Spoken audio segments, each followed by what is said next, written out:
কিন্তু এইখান থেকে আপনাকে শিখতে হবে যে নেতৃত্বের বিকাশই হয়, তৈরি হয় সত্যবাদিতা, আমানতদারিতে, ন্যায়পরায়ণতার উপরে। ঈমান বিল গায়েব অন্তরে থাকলে, পরিপূর্ণরূপে ঢুকে গেলে ওইটা অটোমেটিক আসবে। এই জন্য আমাদের এমন একটা প্রজন্ম দরকার যে প্রজন্ম ঈমান বিল গায়েবে ইয়াকিন রাখে। আমাদের এমন একটা প্রজন্ম দরকার যে প্রজন্ম সত্যবাদিতা, আমানতদারিতা, ন্যায়পরায়ণতায় চুল পরিমাণ ছাড় দেয় না।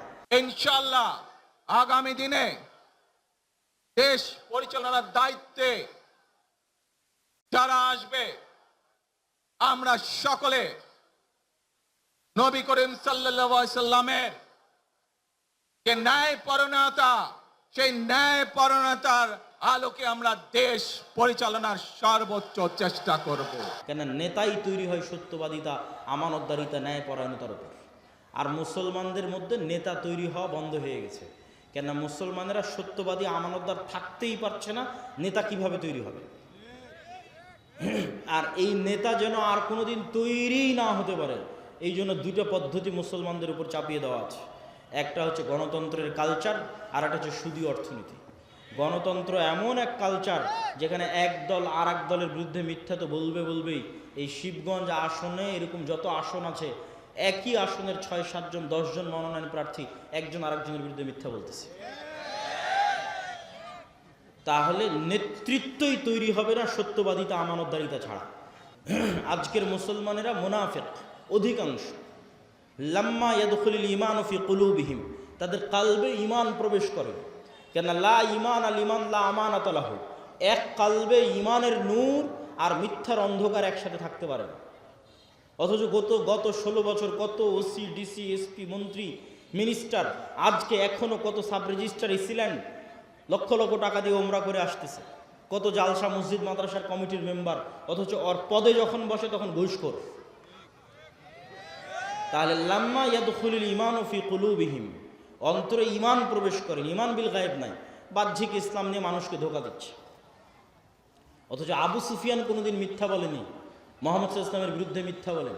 আবু তালেব কাফের হতে পারে, আবু লাহাব কাফের হতে পারে, মিথ্যুক, দুর্নীতিবাজ, ধোঁকাবাজ না। এই জন্য আবু তালেব নিজে ইসলাম গ্রহণ না করলেও আবু তালেবের ছেলে আলী যখন ইসলাম গ্রহণ করেছে তখন মহানেতা।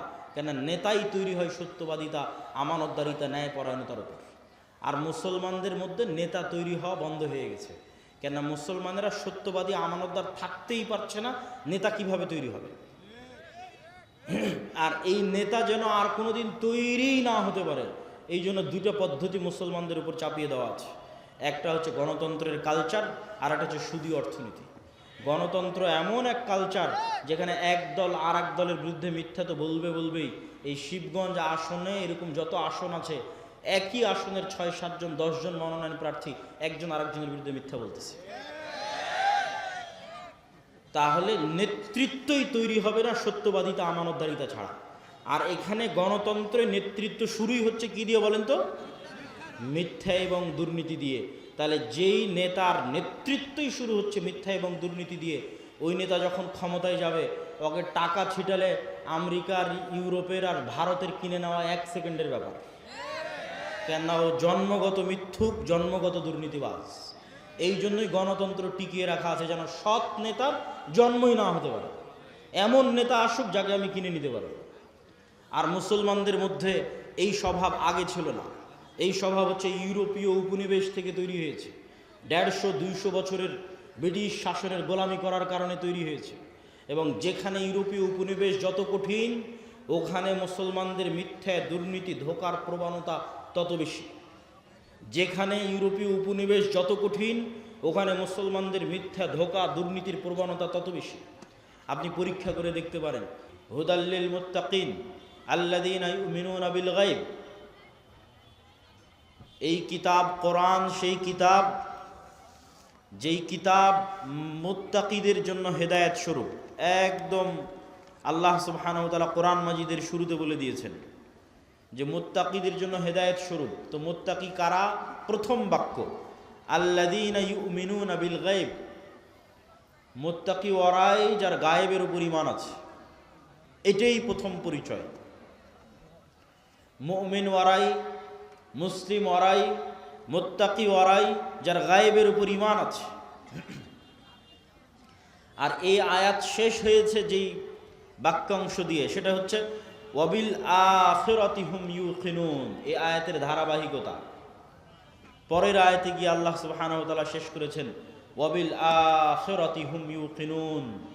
আর আখিরাতের উপর যাদের ইয়াকিন আছে।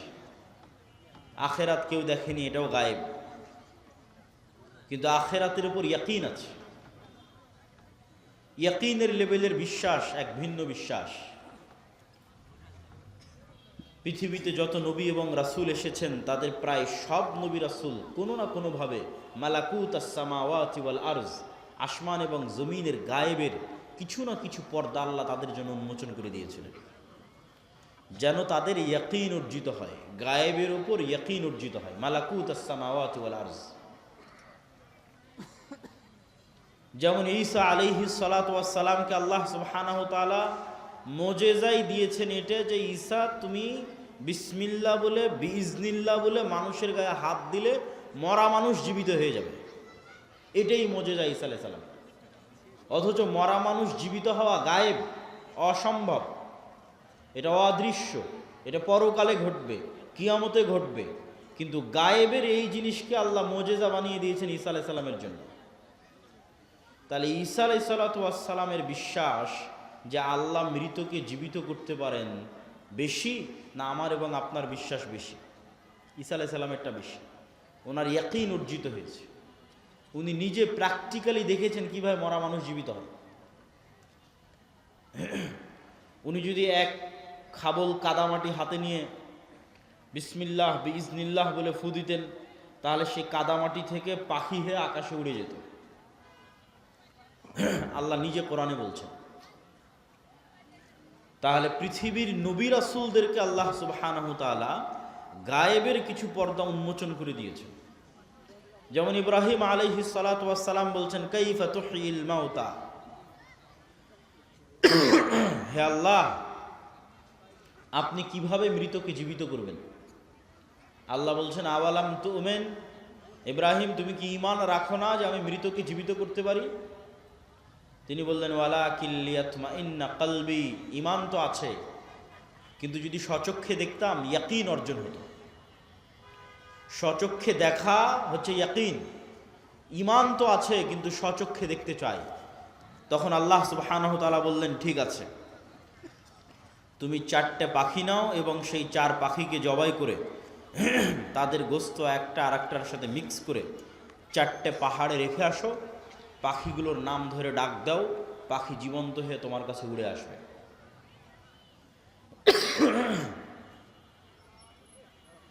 মুসা আলাইহিস সালাতু ওয়াস সালামের জন্য আল্লাহ তার ঈমান বিল গায়বে ইয়াকিন তৈরি করেছেন।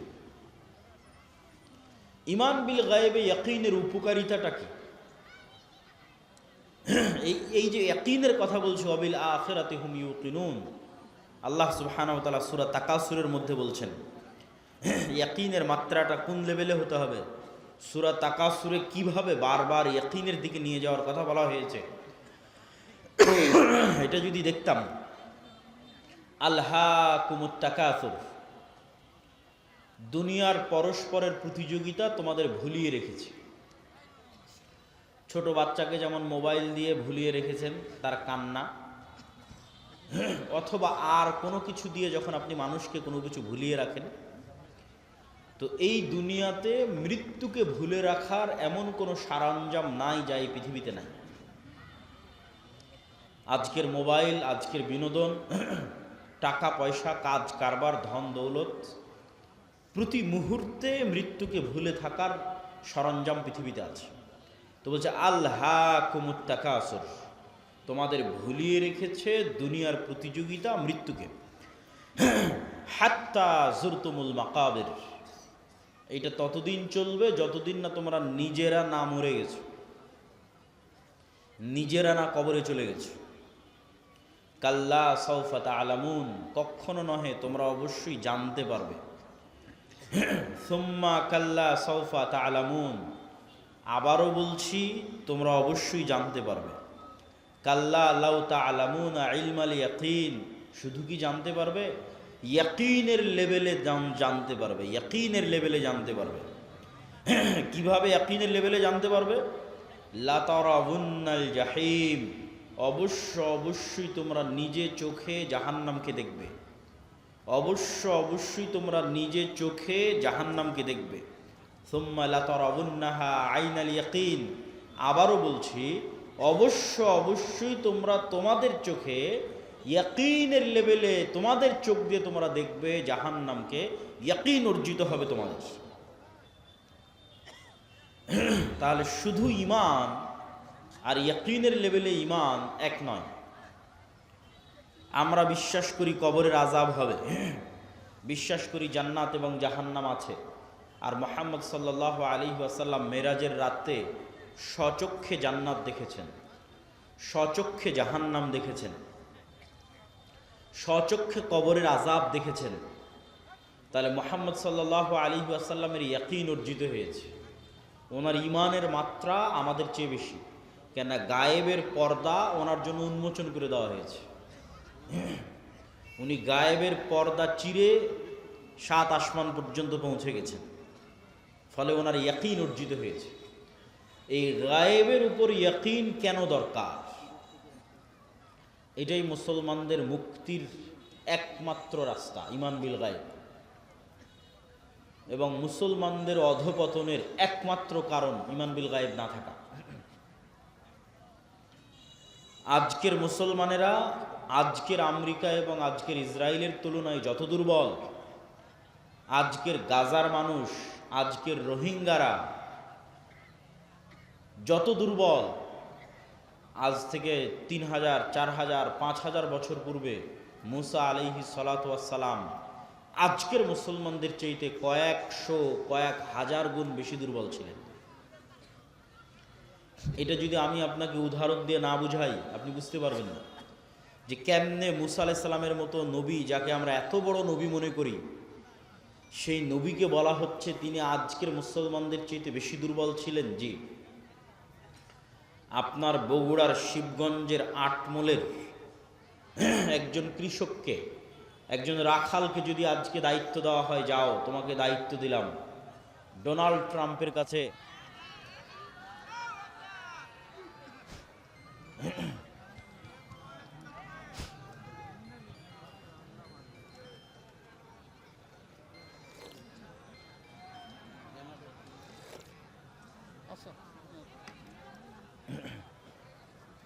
জেনারেটর আছে না?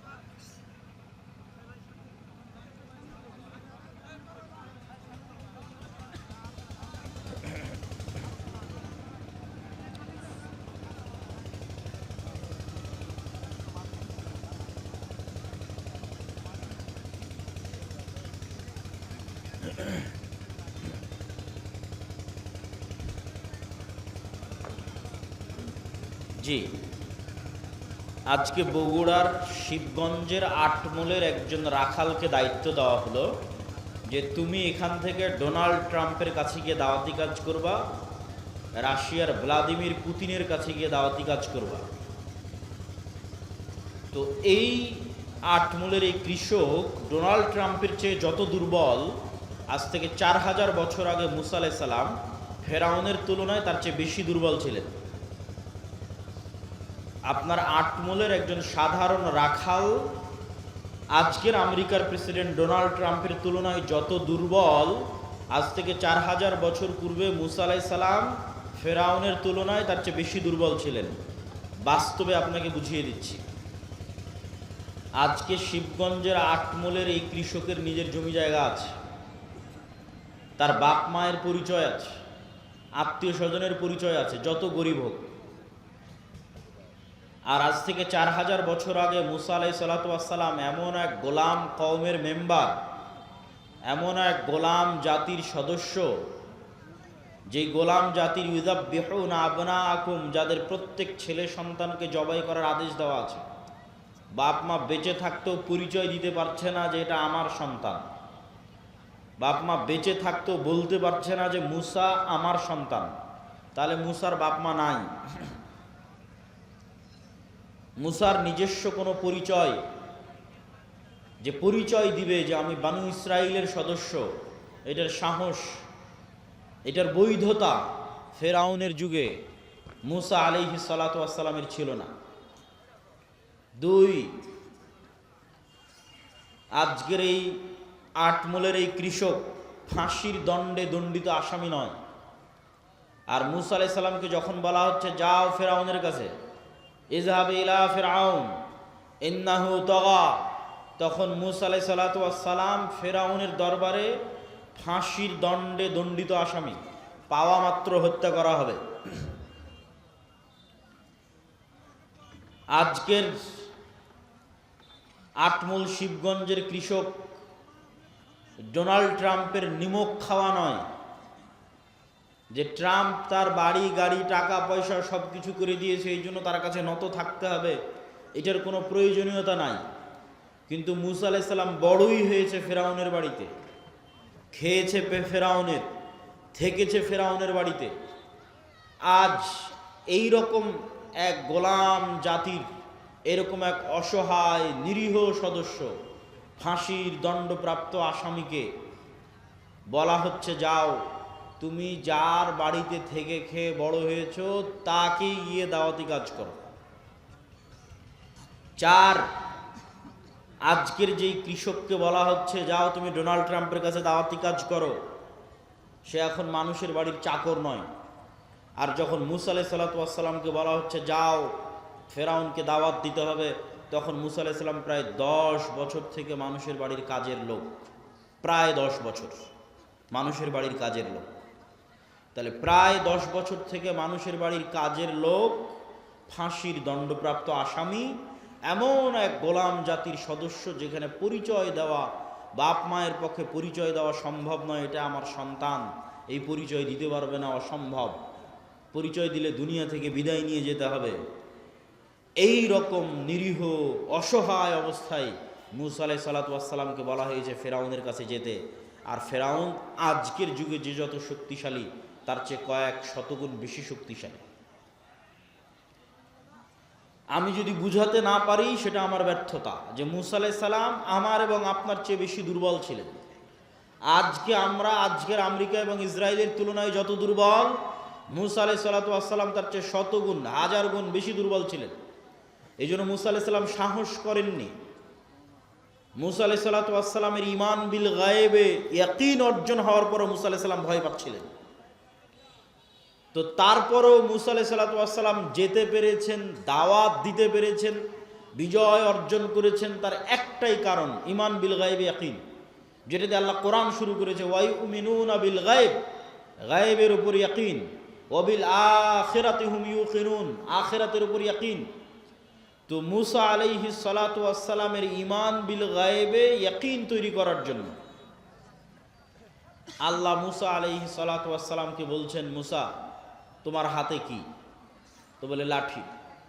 আল্লাহ যদি বলতেন মুসা যে জান্নাত থেকে একটা স্পেশাল লাঠি নিয়ে এসেছি, ম্যাজিক্যাল লাঠি, এই লাঠি তুমি ছাড়লে সাপ হয়ে যাবে, তাহলে মুসা আলাইহিস সালামের ঈমান বিল গায়েবে ইয়াকিন অর্জিত হতো না।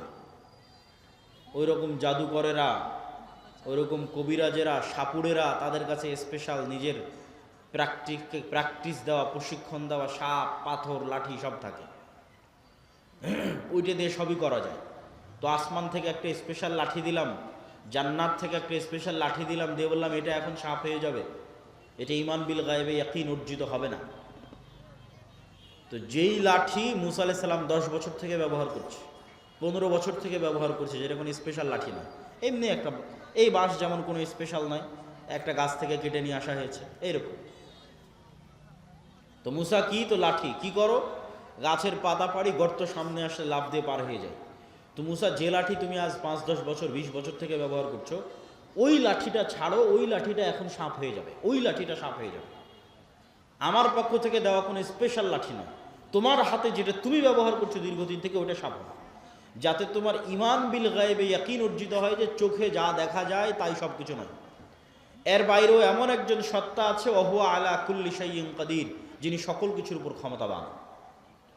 তো মুসা আলাইহিস সালাতু ওয়াস সালামের অন্তরে ঈমান বিল গায়বে ইয়াকিন অর্জিত হলে তবে মুসা আলাইহিস সালাতু ওয়াস সালাম কল্পনা করতে পারবে, বিশ্বাস করতে পারবে, ঈমান রাখতে পারবে যে ফেরাউন যত শক্তিশালী হোক তার সাম্রাজ্য ধূলিকণার মতো, তার সাম্রাজ্য পিঁপড়ার চেয়েও দুর্বল, ধূলিকণা বালিকণার চেয়েও দুর্বল। এই বিশ্বাস ততক্ষণ অর্জিত হওয়া সম্ভব নয় যতক্ষণ না মুসার কালবে ঈমান বিল গায়বে ইয়াকিন অর্জিত না হচ্ছে।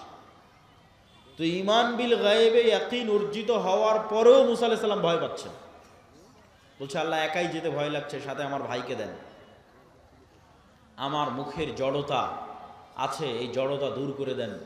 রব্বি ইশরাহ লি সাদরি ওয়া ইয়াসসির লি আমরি ওয়াহলুল উকদাতাম মিন লিসানি ইয়াফকাহু কওলি। সম্মানিত উপস্থিতি, তাহলে ঈমান বিল গায়ব কেন জরুরি? অতীতের সকল নবীর ঈমান বিল গায়বে ইয়াকিন ছিল। আজকের মুসলমানেরা কেন বিজয় অর্জন করতে পারছে না? তার কারণ একটাই, তাদের ঈমান বিল গায়বে ইয়াকিন নাই। এই জন্য আমাদের বক্তব্যের বিষয়বস্তু ঈমান বিল গায়ব। ঈমানই নতুন করে নবায়ন করতে হবে, ঈমানই নতুন করে নিয়ে আসতে হবে। এবং ঈমান বিল গায়বে আজকের পয়েন্ট আল ঈমান বিল মালাইকা, ফেরেশতাদের উপর ঈমান, যেটা দিয়ে আমি আপনাদেরকে বক্তব্য শুরু করেছি যে রাস্তাঘাটে যারা আছেন, বাজারে যারা আছেন, তারা এসে ফেরেশতাদের সাথে বসেন। কেননা এই মজলিসে কারা আছে বলেন তো?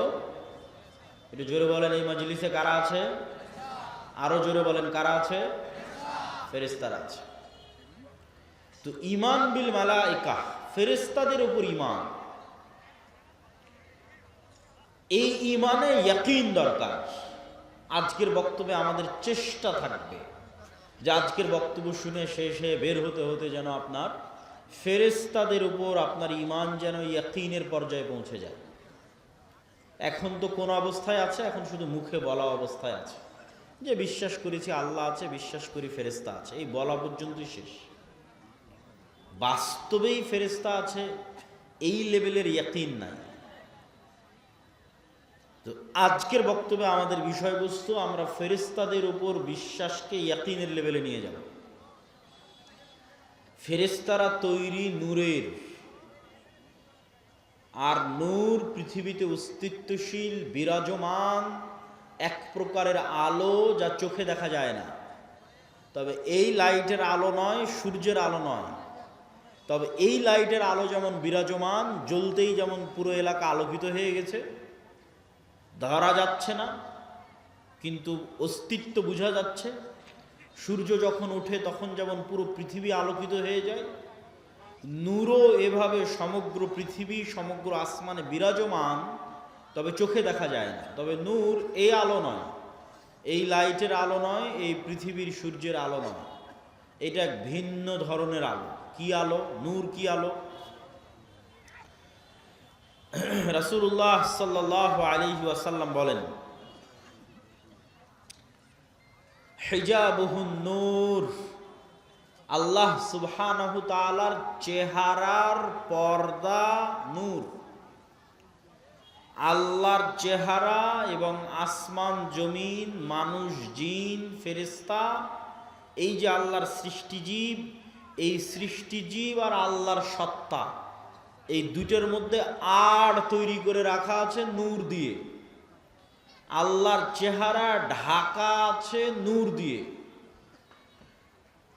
লাউ কাশাফাহু, যদি এই নূরকে সরিয়ে নেওয়া হয়, যে নূর আসমান জমিন এবং সর্বত্র বিরাজমান, এই নূরকে যদি সরিয়ে নেওয়া হয়, লা আহরাকাত সুবহাত ওয়াজহিহি, তাহলে আল্লাহ সুবহানাহু তাআলার চেহারা প্রকাশ পেয়ে যাবে। আর আল্লাহ সুবহানাহু তাআলার চেহারা যদি প্রকাশ পেয়ে যায়, তাহলে আল্লাহর চেহারার তাজাল্লিতে আসমান জমিন জ্বলে পুড়ে ছারখার হয়ে যাবে। তো এই জন্য আল্লাহর চেহারা ঢাকা আছে নূর দিয়ে। রাসূলুল্লাহ সাল্লাল্লাহু আলাইহি ওয়াসাল্লাম আর এক হাদিসে বলেন, আব্দুল্লাহ বিন আব্বাস রাদিয়াল্লাহু তাআলা আনহু থেকে বর্ণিত, আল্লাহুম্মা আউযু বিনূরি ওয়াজহিকাল্লাযী আশরাকাত লাহুদ-দুলুমাত, হে আল্লাহ, আপনার নূরের মাধ্যমে পরিত্রাণ চাচ্ছি, যেই নূর দিয়ে আসমান জমিনের সকল অন্ধকার আলোকিত হয়েছে। ওয়াসালুহা আলাইহি আমরুদ দুনিয়া ওয়াল আখিরাহ, যেই নূরের উপর আসমান জমিনের সকল কাজ নির্ভরশীল। যেই নূর দিয়ে আসমান জমিনের সকল অন্ধকার আলোকিত হয়েছে, যেই নূরের উপর আসমান জমিনের সকল কাজ নির্ভরশীল, সেই নূর দিয়ে আপনার কাছে পরিত্রাণ চাচ্ছি। আব্দুল্লাহ বিন মাসউদ রাদিয়াল্লাহু তাআলা আনহু বলেন, লাইসা ইনদা রাব্বিকুম লাইলুন ওয়া নাহার নূরুস সামাওয়াতি ওয়াল আরজি মিন নূরি ওয়াজহি। তোমাদের রাত দিন আছে, আল্লাহর কাছে কোনো রাত দিন নাই। তোমাদের সময় আছে, আল্লাহর কাছে কোনো সময় নাই। আল্লাহ সুবহানাহু ওয়া তাআলা সময়েরও ঊর্ধ্বে, রাত দিনেরও ঊর্ধ্বে। নূরুস সামাওয়াতি মিন নূরি ওয়াজহি, আসমান জমিনের আলো আল্লাহ সুবহানাহু তাআলার চেহারার নূরের প্রভাবে প্রভাবিত। আল্লাহ সুবহানাহু ওয়া তাআলা নিজেও কোরআন মাজিদে বলেছেন, আল্লাহু নূরুস সামাওয়াতি ওয়াল আরজ, আল্লাহ হচ্ছেন আসমান এবং জমিনের নূর। সম্মানিত উপস্থিতি, তাহলে নূর পৃথিবীতে অস্তিত্বশীল বিরাজমান এক প্রকারের আলো। এই নূরের সাথে সংশ্লিষ্ট আরো কয়েকটি কথা। ফেরেশতারা যেমন নূর থেকে তৈরি, এই কোরআন তেমন নূর, আর ইসলাম তেমন নূর। ওয়াহি নূর, তো ইসলাম ওয়াহি, আর ওয়াহির একটা প্রকার হচ্ছে কোরআন, ওয়াহি মাতলু। তাহলে কোরআন নূর। আল্লাহ সুবহানাহু ওয়া তাআলা কোরআন মাজিদে বলেন, মা কুনতা তাদরি মাল কিতাব ওয়ালাল ঈমান ওয়ালাকিন জাআলনাহু নূরান নাহদি বিহি মান নাশা। হে আল্লাহর নবী, আপনি জানতেন না ঈমান কাকে বলে, কিতাব কাকে বলে, তবে আমি আল্লাহ এটাকে নূর বানিয়ে দিয়েছি। এই নূর দিয়ে আমি যাকে ইচ্ছা তাকে পথ দেখাই। আর ইসলাম নূর, ইউরিদুনা লিইউতফিউ নূরাল্লাহ ওয়াল্লাহু মুতিম্মু নূরিহি ওয়ালাউ কারিহাল কাফিরুন। পৃথিবীর কাফের মুশরিকরা ফু দিয়ে আমার নূরকে নিভিয়ে দিতে চায়, আর আমি আল্লাহ আমার নূরকে সমগ্র পৃথিবীতে প্রতিষ্ঠিত করবই করব। কাফের মুশরিকরা অপছন্দ করলেও সেই নূর হচ্ছে ইসলাম। আল্লাহু মুতিম্মু নূরিহি, আল্লাহ তার নূরকে পূর্ণতা দান করবেন তথা জমিনে প্রতিষ্ঠিত করে ছাড়বেন তার নূরকে। তাহলে কি কি গেল? ফেরেশতা নূরের তৈরি, কোরআন নূর, ইসলাম নূর। এবার 4 নাম্বার, আমার এবং আপনার সৎ আমল নূর তৈরি করে। আমার এবং আপনার সৎ আমল নূর তৈরি করে। আল্লাহ সুবহানাহু ওয়া তাআলা কোরআন মাজিদে বলছেন, ইয়াউমা তারাল মুমিনিনা ওয়াল মুমিনাত নূরুহুম ইয়াসআ বাইনা আইদিহিম ওয়া বিআইমানিহিম। কঠিন কিয়ামতের মাঠে মুমিনেরা এবং মুমিনারা দুনিয়াতে যত নূর জমা করেছিল আমলের মাধ্যমে, প্রত্যেকটা সৎ আমল নূর। 2টা শর্ত পেলেই আমল সৎ। আল্লাহ কোরআনে বলেনি যে বেশি আমল করতে হবে, যে ওই জান্নাতে যাবে যে বেশি আমল করেছে। আল্লাহ বারবার বলেছে আমানু ওয়া আমিলুস সালিহাত। ঈমান বিল গায়েবে, গায়েবে ঈমান আছে, গায়েবের উপর ইয়াকিন আছে, আর আমিলুস সালিহাত সৎ আমল করেছে। সৎ আমল নূর তৈরি করে। তো সৎ আমল 2 শর্তে নূর তৈরি করে, তখন এটা সৎ আমল হয়।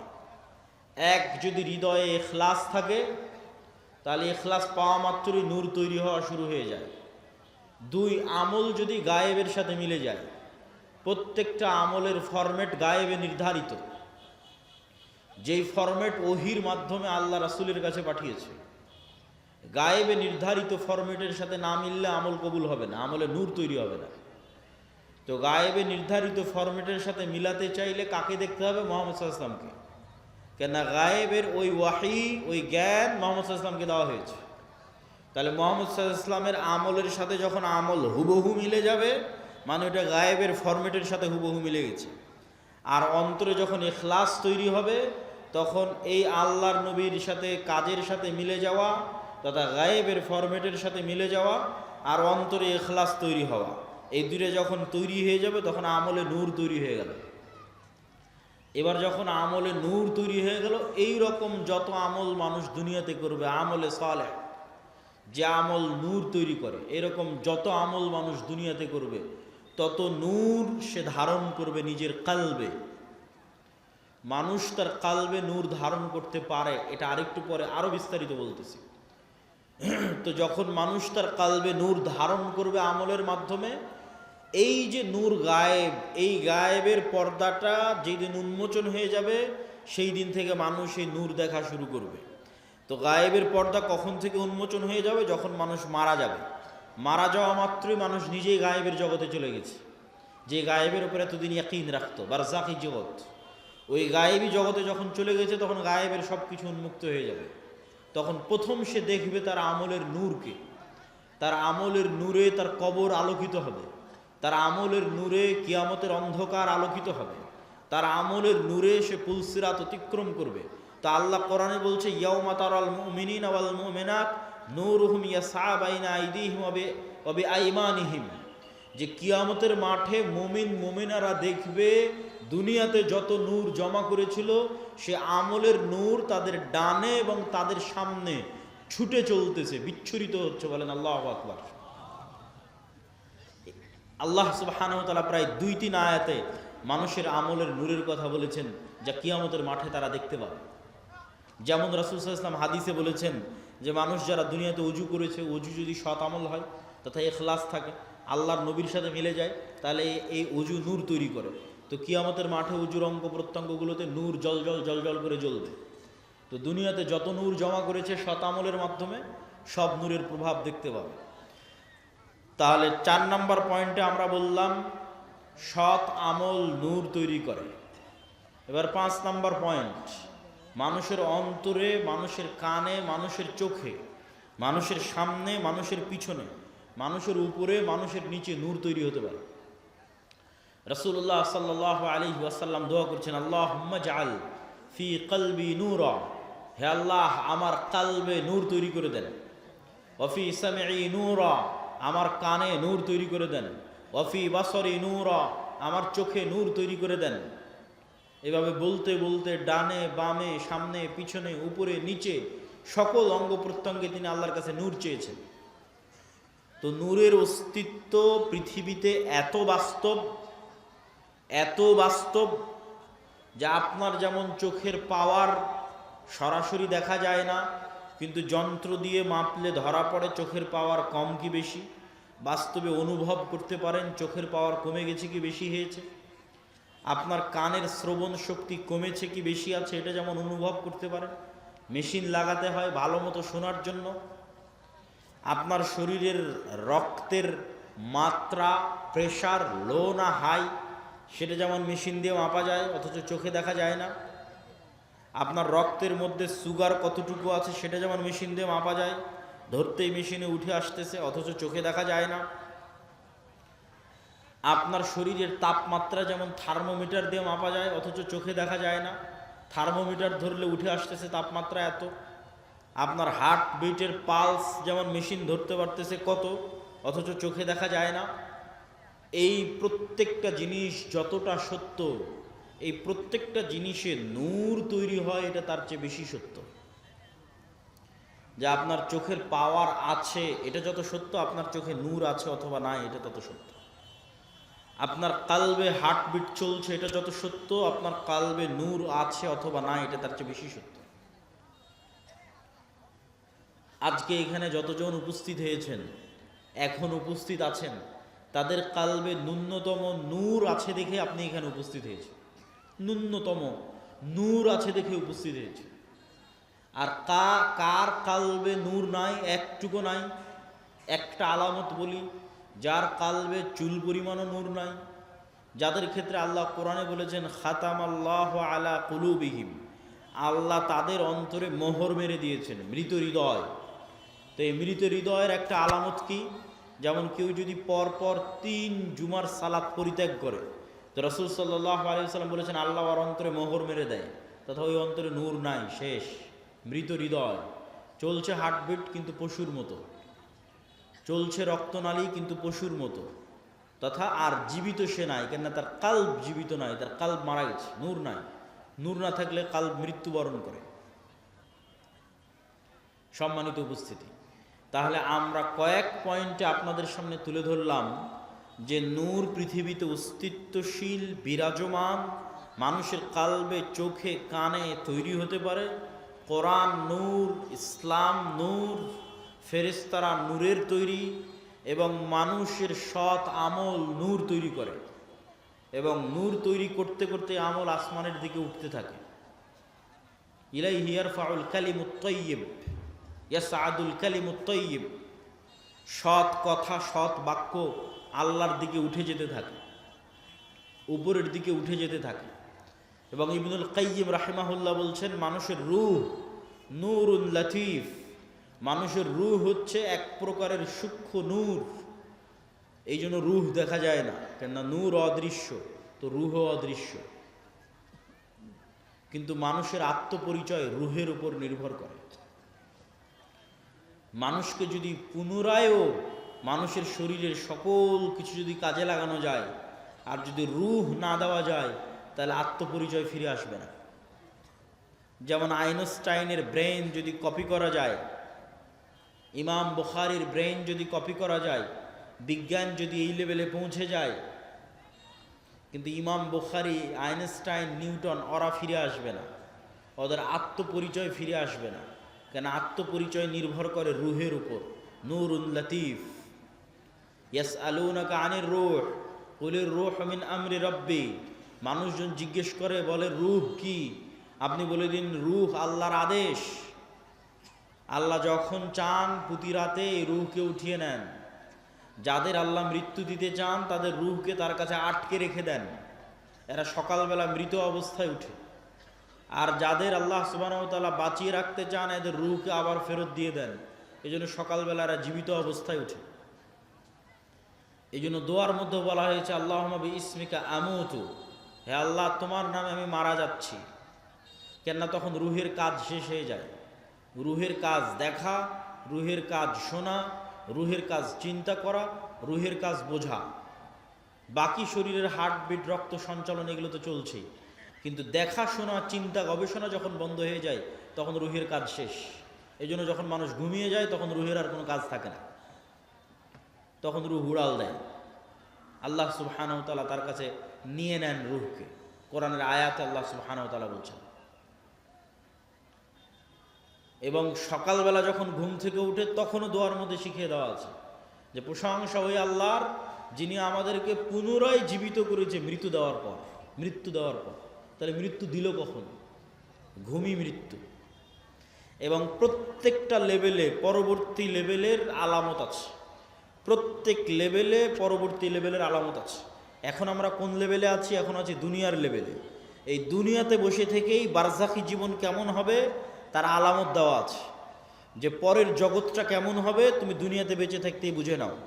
এবার যখন বারজাখি জগতে চলে যাবেন তখন ওখানে আলামত দেওয়া হবে যে কিয়ামতের পরের জগৎ কেমন হবে তুমি এখান থেকে বুঝে নাও।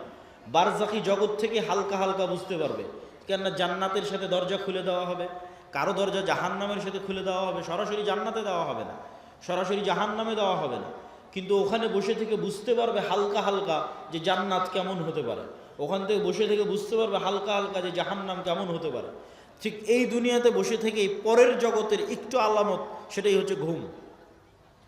যে মৃত্যুর জগৎ কেমন হতে পারে সেটার আলামতই হচ্ছে ঘুম। প্রতিদিন মানুষ মৃত্যুবরণ করে। বারজাখি জগৎ কেমন হতে পারে সেটার আলামতই হচ্ছে ঘুম। এবং মানুষের যে এই ট্রান্সফার, এইটা অবাস্তব নয়, এটার অসংখ্য চিহ্ন আল্লাহর সৃষ্টিজীবের মধ্যে আছে। গায়েবের অসংখ্য আলামত আল্লাহ হয়তো মানুষের মধ্যে দিয়ে রাখেনি, কিন্তু আল্লাহর অন্য সৃষ্টিজীবের মধ্যে দিয়ে রেখেছে। যেমন আল্লাহর একটা সৃষ্টিজীব প্রজাপতি। প্রজাপতি কিভাবে তৈরি হয়? প্রজাপতি প্রথমে শুঁয়ো পোকা থাকে, পোকা হিসেবে সে বিভিন্ন গাছের পাতা খেয়ে বেড়ায়। ঠিক যেভাবে আচা পোকা থাকে ওইরকম পোকার মতো সে জীবনযাপন করে, উঠতে পারে না। তাহলে পোকা হিসেবে জীবনযাপন করে গাছের পাতা খেয়ে 1.5-2 মাস পার করে। 1.5-2 মাস পার করার পর এই পোকা তার নিজের চারিপাশে একটা আবরণ তৈরি করে ওর মধ্যে মারা যায়। ওর মধ্যে মারা যাওয়ার আবার 15-20 দিন, 1 মাস 1.5 মাস পর ওই বাইরে ওই আবরণটা খুলে যখন বের হয় তখন প্রজাপতি হয়ে আকাশে উড়াল দেয়। তাহলে একটাই প্রাণী কয় ধরনের জীবনযাপন করতেছে এক পৃথিবীতে? একবার পোকা হিসেবে জীবনযাপন করতেছে, তখন গাছের পাতা খাচ্ছে, আকাশে উঠতে পারে না, তারপরে মারা যাচ্ছে, মৃত অবস্থায় থাকতেছে, থাকার পর আবার জীবিত হচ্ছে, তখন প্রজাপতি হয়ে আকাশে উড়াল দিচ্ছে।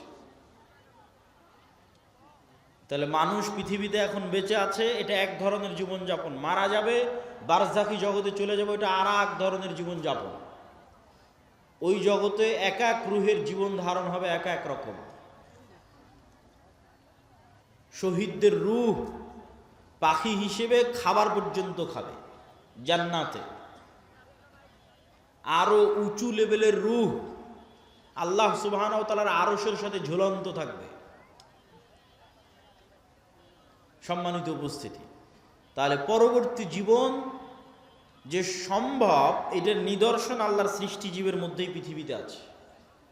একই সময়ে বিভিন্ন ধরনের জীবনযাপন করা যেতে পারে, তার প্রমাণ আল্লাহর অন্য সৃষ্টিজীবের মধ্যে আছে। তা আমরা আলোচনা করছিলাম নূর, গায়েব, ফেরেশতা। ফেরেশতারা নূরের তৈরি, আর নূর পৃথিবীতে বিরাজমান। নূর পৃথিবীতে অস্তিত্বশীল। এবার চলেন আমরা দেখব সাহাবীদের বিশ্বাস কেমন ছিল ফেরেশতাদের উপরে। রাসূল সাল্লাল্লাহু আলাইহি ওয়াসাল্লামের জীবদ্দশায় সাহাবীদের বিশ্বাস কেমন ছিল ফেরেশতাদের উপরে, তার দু একটা হাদিস দেখে নেই। ফেরেশতাদেরকে দেখা সম্ভব, ফেরেশতাদের আওয়াজ শোনা সম্ভব, ফেরেশতাদের অস্তিত্বের অনুভূতি সম্ভব। নবী ছাড়া সাধারণ মানুষও ফেরেশতা দেখেছে, নবী ছাড়া সাধারণ মানুষও ফেরেশতার আওয়াজ শুনেছে। আবু হুরায়রা রাদিয়াল্লাহু তাআলা আনহু থেকে বর্ণিত, তিনি বলেন, একদিন এক ব্যক্তি রাস্তা দিয়ে চলতেছে, তো আকাশ থেকে একটা আওয়াজ পেল, ইসকি হাদিকাতা ফুলান, উমুকের বাগানে পানি বর্ষণ করো। তো সেই ব্যক্তি দেখলো মেঘমালা ওই নির্দিষ্ট একটা বাগানে গিয়ে সেখানে বৃষ্টি বর্ষণ করলো। সেই বৃষ্টি বর্ষণের পানি নালা বেয়ে পড়ে যাচ্ছে। তো এই পানির আলামত ধরে ধরে যারা পিছনে দাঁড়িয়ে আছেন তারা এই পাশে, আমার হাতের বাম পাশে জায়গা খালি আছে, যারা ডান দিকে অথবা পিছনে দাঁড়িয়ে আছেন তারা হাতের বাম পাশে চলে এসে বসতে পারেন। তো অদৃশ্য গায়েব থেকে আওয়াজ শুনে ওই ব্যক্তি ওই পানির লাইন ধরে ধরে জমিতে গেল। তো গিয়ে দেখে সেখানে একটা ব্যক্তি কাজ করতেছে, জমি চাষ করতেছে। বলে, ভাই তোমার নাম কি? তো বলে, আমার নাম এই। তো এই ব্যক্তি বলছে, বারে, যেই নাম আকাশে শুনলাম এ তো দেখি সেই নাম বলে। তখন এই ব্যক্তি বলছে, আমি আকাশে তোমার নাম শুনলাম যে অমুকের বাগানে পানি বর্ষণ করো। তো তুমি বলো তো তুমি এমন কি করো যে আকাশে তোমার নামে আদেশ হয় যেন তোমার বাগানে পানি বর্ষিত হয়? তো এই ব্যক্তি বলল যে আমার জমিন থেকে যা ফসল উঠে সেই ফসলের 3 ভাগ করি আমি।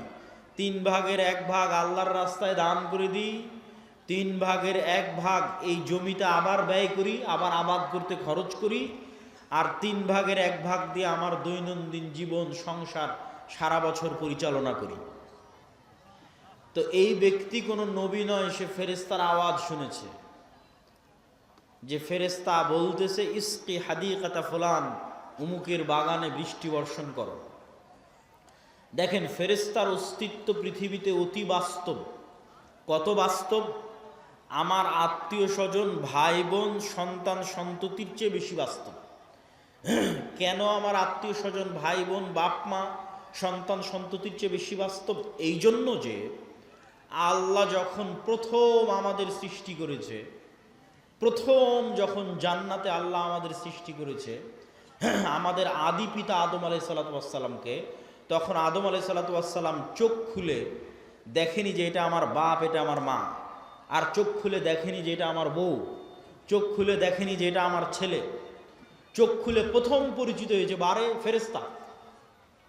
ওয়াইজ ক্বালা রাব্বুকা লিল মালাইকাতি ইন্নী জাইলুন ফিল আরদি খলিফা ক্বালু আতাজআলু ফিহা মান ইউফসিদু ফিহা ওয়া ইয়াসফিকুদ দিমা।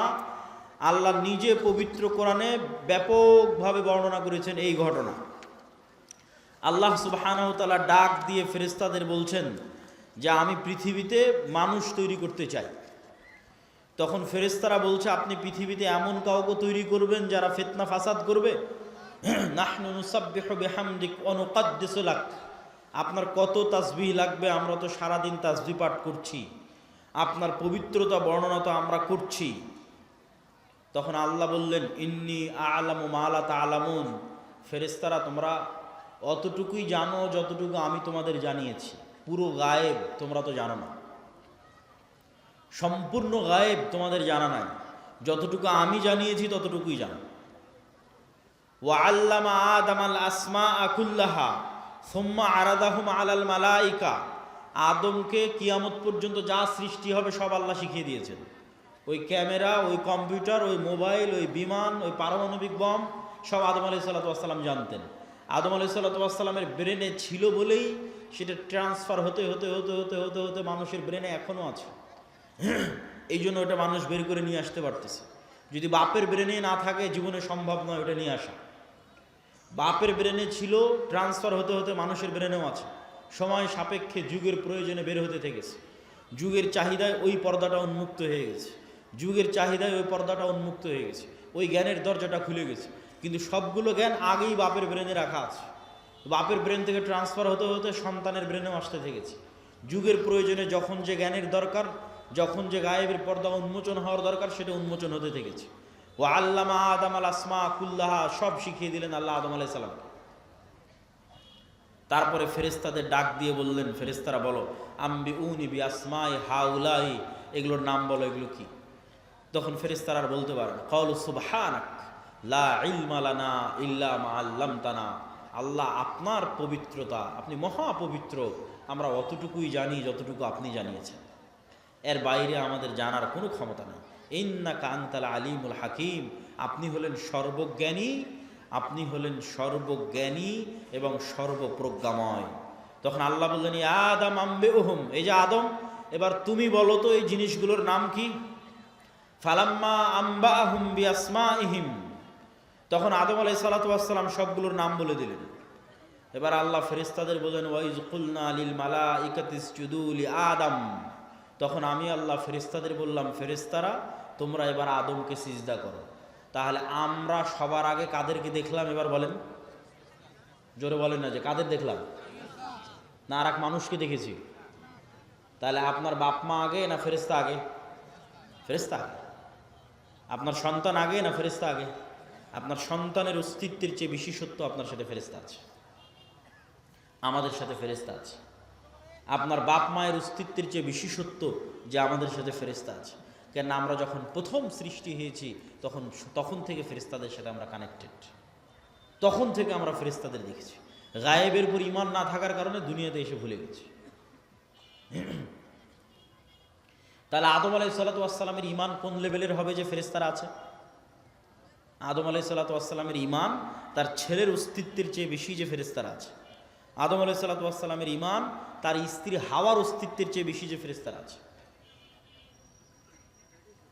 সম্মানিত উপস্থিতি, তাহলে ফেরেশতাদের অস্তিত্ব আছে, নূর বিরাজ করতেছে, দেখি না কেন, দেখা যায় না কেন, কি সমস্যা?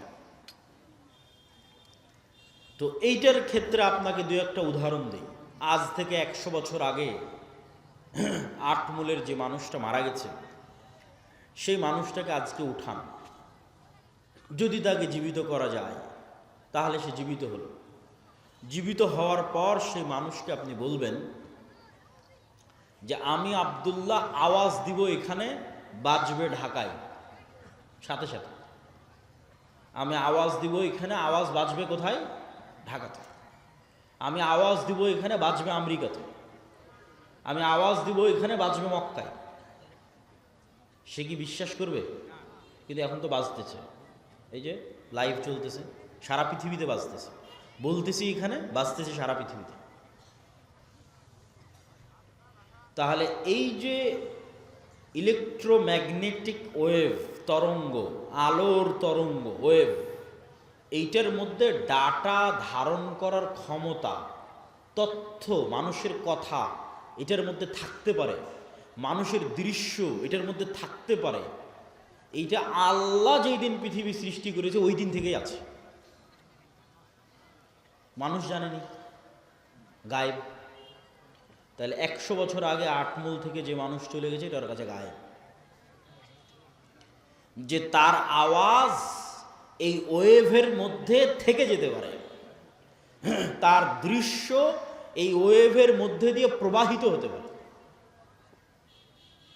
শুধু তাই নয়, মানুষের পক্ষে যদি আজকে সম্ভব হয় যে মানুষ আলোর গতি তথা যেই আলোর মাধ্যমে, যে ওয়েভের মাধ্যমে আমার কথা মোবাইল দিয়ে এখন ঢাকাতেও বাজতেছে, লালমনিরহাটেও বাজতেছে, আমেরিকা, লন্ডন, ইউরোপেও বাজতেছে, সৌদি, কুয়েত, কাতার, বাহরাইনেও বাজতেছে, এখন সাথে সাথে যেই ওয়েভের মধ্যে দিয়ে আমার দৃশ্য ছুটে চলে যাচ্ছে, যেই ওয়েভের মধ্যে দিয়ে আমার আওয়াজ ছুটে চলে যাচ্ছে, এর চাইতে যদি আমরা কোনো গতিশীল কিছু আবিষ্কার করতে পারি যে এর চেয়ে দ্রুত আমি উড়ে চলে যাব, মানুষের পক্ষে সম্ভব নয়। কিন্তু কল্পনা করেন যে আমরা করে ফেলেছি এরকম একটা আবিষ্কার যে আমার আওয়াজ যত দ্রুত ঢাকায় যাচ্ছে আমি এর চেয়ে আগে ঢাকায় পৌঁছে যাব। এবং আবিষ্কার করার পর এখান থেকে বিমানে যদি ঢাকায় আমার যেতে আধা ঘন্টা লাগে, তো রাস্তার গাড়িতে 4 ঘন্টা লাগবে। তো আমি আধা ঘন্টা আগে ঢাকায় পৌঁছে গেছি, রাস্তার গাড়ি পৌঁছার আগে আমি ঢাকা পৌঁছে গেছি বিমানে। তো আমার এই আওয়াজ আমেরিকা পৌঁছার আগে আমি পৌঁছে গেছি। এত দ্রুত গতির আমরা কিছু আবিষ্কার করতে পেরেছি। এই আবিষ্কার করতে পারার পর এবার যদি 15 আলোক বর্ষ অতীতে চলে যায় দ্রুত, যে 15 বছর আগে যে কথা বলেছিলাম ওই কথা এখন মহাবিশ্বে যেই জায়গায় আছে ওর আগে আমি গিয়ে পৌঁছে যাব, যেহেতু আর চেয়ে দ্রুত আমি কিছু আবিষ্কার করতে পেরেছি। পৌঁছে গিয়ে এবার এই মোবাইলের মতো, এই ক্যামেরার মতো যদি ওখানে কিছু সেট করতে পারেন, তাহলে 15 বছর আগে আপনি কি বলেছিলেন ওই আপনার বলা কথা আপনি শুনতে পাবেন, বাজতেছে। 15 বছর আগে আপনি কি করেছিলেন, আপনার করা কাজ আপনি লাইভ দেখতে পাবেন, এই যে আমি এটা করতেছি। কেননা ওইটা এই আলোর তরঙ্গের মধ্যে সেভ আছে, হারায়নি। বিজ্ঞানীরা এখনও জানে না যে পৃথিবী যখন প্রথম সৃষ্টি হয়েছে তখন পৃথিবী থেকে যে আলো মহাবিশ্বের দিকে ছুটতে থেকেছে ওইটা এখনো মহাবিশ্বের শেষ মাথায় পৌঁছতে পেরেছে কিনা।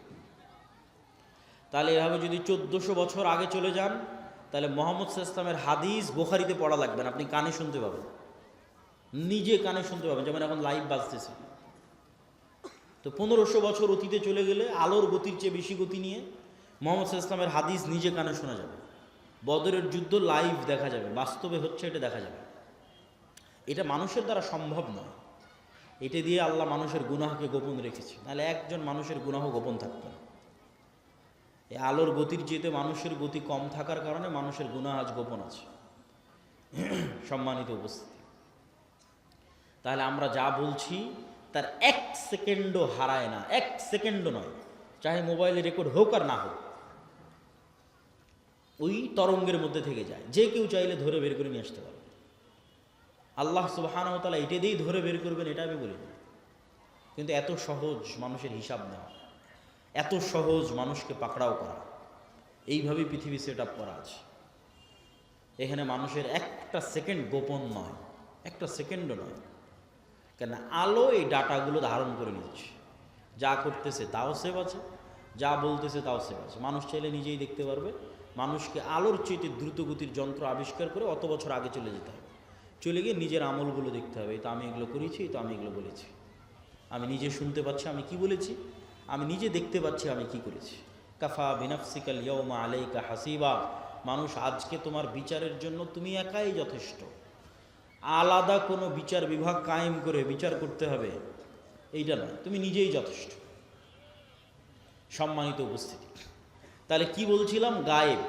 এই আলো আমার ডাটা ধারণ করতে পারে, এটা একসময় গায়েব ছিল, চোখে দেখা যায় না, তো এখনো দেখা যায় না, এখনো দেখা যাচ্ছে না, যন্ত্র ধরতে পেরেছে কিন্তু আমরা তো দেখতে পাচ্ছি না।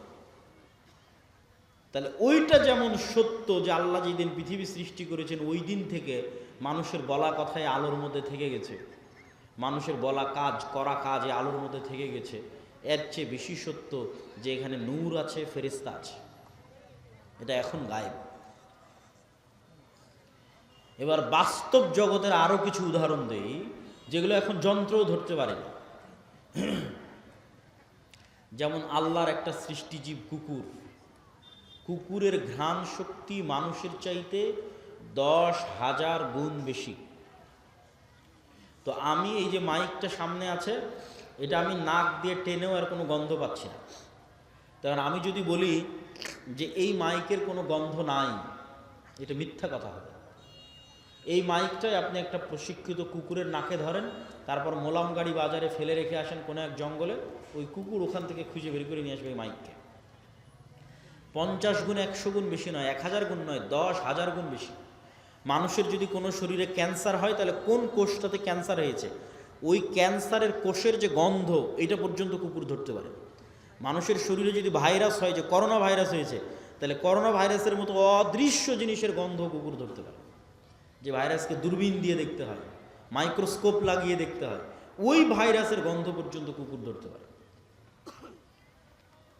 আর মানুষ এখন পর্যন্ত এমন কোনো যন্ত্র আবিষ্কার করতে পারেনি যেটা কুকুরের লেভেলে ঘ্রাণ নিতে পারবে।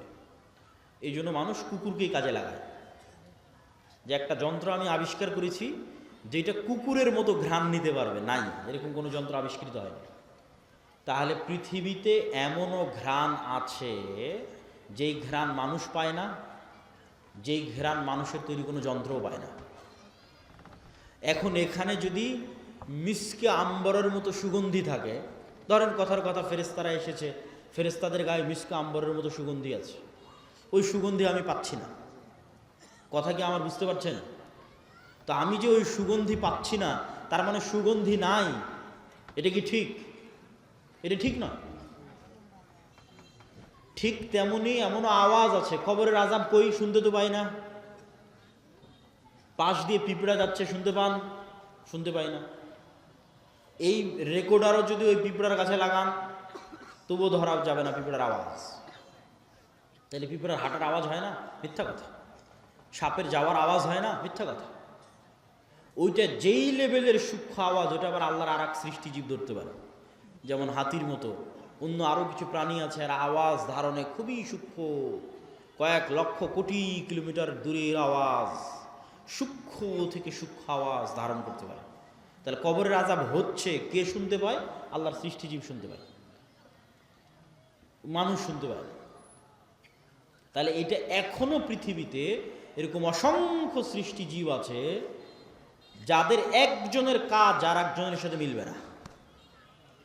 আপনি একটা ঘরের মধ্যে একটা বাবুই পাখিকে ছেড়ে দেন, ও জানালাই খুঁজে পাবে না কোথায় জানালা, একবার দেওয়ালের সাথে বাড়ি খাবে, একবার ছাদের সাথে বাড়ি খাবে, অথচ আপনি দেখতে পাচ্ছেন এটা জানালা, ও জানালা খুঁজে পায় না। ওর দৃষ্টিশক্তি ওইভাবেই আল্লাহ সীমাবদ্ধ করে রেখেছে। তো ও যেমন জানালা খুঁজে পাচ্ছে না, ঠিক তেমন আপনি ফেরেশতা খুঁজে পাচ্ছেন না। ওই পর্যন্তই আপনার জ্ঞানের সীমা, দেখার সীমা, অনুভূতির সীমা। সাপ মানুষকে দেখতে পাই, যে আমি আব্দুল্লাহ 5 ফিট 5 ইঞ্চি, 5 ফিট 6 ইঞ্চি মোটা, এরকম দাড়ি, সাদা কালো, যেভাবে আপনি আমাকে দেখছেন এভাবে সাপ দেখে না। এভাবে দেখার ক্ষমতা আল্লাহ সাপকে দেয়নি। সাপ বুঝতে পারে তাপ, তাপ দিয়ে বুঝতে পারে যে মানুষ। কুকুরও ওইভাবে দেখতে পারে না, কুকুর মাত্র দুইটা জিনিস, দুইটা রং দেখতে পায়। তাহলে কুকুর কেমনে দেখবে যে আমি সাদা কালো, উঁচু লম্বা মোটা? দেখতে পায় না। কুকুর গন্ধ, গন্ধ দিয়ে চেনে যেটা আমার মনিব, গন্ধ দিয়ে চেনে যে মানুষ এটা। তাহলে এক একজনের দৃষ্টি সীমা, চিন্তা সীমা, দেখার সীমা আল্লাহ এক একভাবে ভাগ এবং বন্টন করে রেখেছে। এক একজনকে এক এক জগতে সীমাবদ্ধ করে রেখে দিয়েছে। মাছকে পানির জগতে সীমাবদ্ধ করে রেখে দিয়েছে। ঠিক সেরকম ফেরেশতার জগৎ এই পৃথিবীতেই আছে, ফেরেশতারাই আছে পৃথিবীতে, কিন্তু আপনি দেখতে পাচ্ছেন না কেন? আপনার ওই দেখা এবং শোনার সীমাবদ্ধতা আল্লাহ তৈরি করে রেখেছে। সম্মানিত উপস্থিতি, তাহলে পৃথিবীতে এমনও আওয়াজ আছে যা মানুষ শুনে না, মানুষের যন্ত্র শুনে না। এমনও গন্ধ আছে যা মানুষ নিতে পারে না, মানুষের যন্ত্র নিতে পারে না। ঠিক এমনও আলো আছে মানুষ দেখে না, মানুষের যন্ত্র দেখে না, আল্লাহর সৃষ্টি দেখে। রাসূলুল্লাহ সাল্লাল্লাহু আলাইহি ওয়াসাল্লাম বলেন, ইজা সামি'তুম সাইহাতাদ দিকাহ, যখন তোমরা মোরগের আওয়াজ শুনতে পাও তখন আল্লাহর কাছে কল্যাণ কামনা করো। ফা ইন্নাহা রাআতিল মালাইকা, ফেরেশতাদের যেই নূর, এই নূরের যে আলো, এই আলো মোরগ দেখতে পায়। বলেন আল্লাহু আকবার। তাহলে ফেরেশতা বিরাজমান, নূর বিরাজমান। মানুষের যন্ত্র দেখতে পায় না, মানুষ দেখতে পায় না, কিন্তু আল্লাহর এক সৃষ্টিজীব দেখতে পায়। রাসূল সাল্লাল্লাহু আলাইহি ওয়াসাল্লাম বলছেন, যখন তোমরা গাধার আওয়াজ শোনো, নুহাকাল হিমার, তখন ফাতাআউযু মিনাশ শাইতান, তখন তোমরা শয়তান থেকে পরিত্রাণ চাও। শয়তানের আলো আর এক ভিন্ন লেভেলের আলো, এটা আগুনের আলো, এটাও অদৃশ্য। মাইক্রোওয়েভ ওভেনের যে হিটিং, এইটা যেমন অদৃশ্য, ঠিক তেমন জিনের আলো, শয়তানের আলো অদৃশ্য, কিন্তু ওই আলো কুকুর দেখতে পায়, গাধা দেখতে পায়, মানুষ দেখতে পায় না। সম্মানিত উপস্থিতি, তাহলে আমি আপনি দেখতে পাই না মানে অস্তিত্ব নাই, এটা সম্পূর্ণ মিথ্যা কথা, সম্পূর্ণ ডাহা মিথ্যা কথা, যেগুলোর নিদর্শন, যেগুলোর আলামত আল্লাহ নিজে পৃথিবীতে দিয়ে রেখেছে। তাহলে আমরা কি বলছিলাম? ফেরেশতা আছে, ফেরেশতার আওয়াজ মানুষ শুনতে পারে, ফেরেশতাকে দেখতেও পারে। বনু ইসরাইলের 3 জন ব্যক্তি অন্ধ, কুষ্ঠ, টাক, আল্লাহ ফেরেশতা পাঠিয়েছে তাদের কাছে মানুষ হিসেবে পরীক্ষা নেওয়ার জন্য। রাসূল সাল্লাল্লাহু আলাইহি ওয়াসাল্লাম একদিন মসজিদে নববীতে বসে আছে, একজন অপরিচিত মানুষ আসলো, যে অপরিচিত মানুষের পোশাকে সফরের আলামত না, লা ইউরা আসারুস সাফার, সফরের কোনো আলামত না, আর তাকে মদিনার কেউ চিনেও না। তো জিজ্ঞেস করছে, মাল ইসলাম, মাল ঈমান, মাল ইহসান, মাতাস সাআহ, ঈমান কি, ইসলাম কি, কিয়ামত কখন হবে? জিজ্ঞেস করে উত্তর নিয়ে বিদায় নিয়ে চলে যাচ্ছে। রাসূল সাল্লাল্লাহু আলাইহি ওয়াসাল্লাম বললেন, জানো কে এসেছিল? জিবরাইল এসেছিল দিন শিখানোর জন্য। তাহলে সাহাবীদের ফেরেশতাদের উপর ঈমান কোথায়? সাহাবীদের ঈমান ফেরেশতাদের উপর কোথায়? এই মর্মে এবার আরো কয়েকটা হাদিস আপনাদের সামনে তুলে ধরব। জাবের রাদিয়াল্লাহু তাআলা আনহু বলছেন, সাদ বিন মুআজ, আনসারী সাহাবী, আওস খাজরাজ গোত্রের প্রধান, খন্দকের যুদ্ধে আহত অবস্থায় শহীদ হয়েছে, ইয়াং বয়সে, 35, 38, 40 বছর বয়সে। রাসূল সাল্লাল্লাহু আলাইহি ওয়াসাল্লামের আশেপাশে যেগুলো ছিল সব ইয়াং। রাসূলুল্লাহ সাল্লাল্লাহু আলাইহি ওয়াসাল্লাম বললেন, ইহতাজ্জালাহু আরশুর রহমান, আল্লাহর আরশ কেঁপে উঠেছে সাদ বিন মুআজের মৃত্যুতে। ওয়া ফুতিহাত লাহু আবওয়াবুস সামা, আসমানের সব দরজা আজকে সাদ বিন মুআজের মৃত্যুতে খুলে দেওয়া হয়েছে। ওয়া শাহিদাহু সাবউনা আলফাম মিনাল মালাইকা, 70,000 ফেরেশতা আমাদের সাথে আজকের জানাজায় অংশগ্রহণ করেছে সাদ বিন মুআজের জানাজায়। বলেন আল্লাহু আকবার। তো আসমানের দরজা থাকতে পারে, এটা কঠিন তো কিছু নয়। আমরা তো আসমান থেকেই পৃথিবীতে এসেছি, জান্নাত থেকেই পৃথিবীতে এসেছি। আদি পিতা আদম আলাইহিস সালাতু ওয়াস সালাম তো আসমানেই ছিলেন, জান্নাতেই ছিলেন, এটা অস্বাভাবিক কিছু না। তো জান্নাত থেকে নামতে হলে তো কোনো না কোনো দরজা দিয়েই নেমেছে, সেই দরজা দিয়ে ঈসা আলাইহিস সালাতু ওয়াস সালাম উপরে উঠে গেছে, সেই দরজা দিয়ে মুহাম্মদ সাল্লাল্লাহু আলাইহি ওয়াসাল্লাম উপরে উঠে গেছে। ছিলামই তো আমরা জান্নাতে, আসমানে। সুতরাং এই যোগাযোগ কঠিন, অস্বাভাবিক কিছু না। আর ফেরেশতা নেমে 70,000 ফেরেশতা নেমে অংশগ্রহণ করলে ওটা অস্বাভাবিক। আল্লাহ কোরআনে আয়াতই শুরু করেছে সূরা বাকারাতে, যে মানুষ সৃষ্টি শুরুই হচ্ছে ফেরেশতাদের সাথে কথোপকথন দিয়ে। আদম আলাইহিস সালাতু ওয়াস সালাম চোখ খুলেই দেখতেছে ফেরেশতাদের, তাহলে এটা অস্বাভাবিক না। ঈমান বিল গায়ব না থাকার কারণে মনে হচ্ছে অস্বাভাবিক, ঈমান বিল গায়বে ইয়াকিন না থাকার কারণে মনে হচ্ছে অস্বাভাবিক। জাবের রাদিয়াল্লাহু তাআলা আনহু বলছেন, লাম্মা কুতিলা আবি, আমার পিতা যখন মারা গেল, অনেক মেয়ে রেখে, ঋণ রেখে,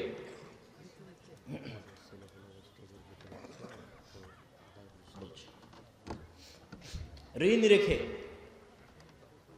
তখন জাবের রাদিয়াল্লাহু তাআলা আনহু কাঁদতেছে। আল্লাহর নবী বলতেছে, তুমি কেন কাঁদছো? মা জালাতিল মালাইকাতু তুজিল্লু বিআজনিহাতিহা, আরে তুমি কাঁদছো কেন? তোমার বাপের লাশকে ফেরেশতারা এখনো ছায়া দিয়ে রেখেছে, এখনো ফেরেশতারা তোমার বাপের লাশকে ছায়া দিয়ে রেখেছে, তুমি কেন কাঁদছো?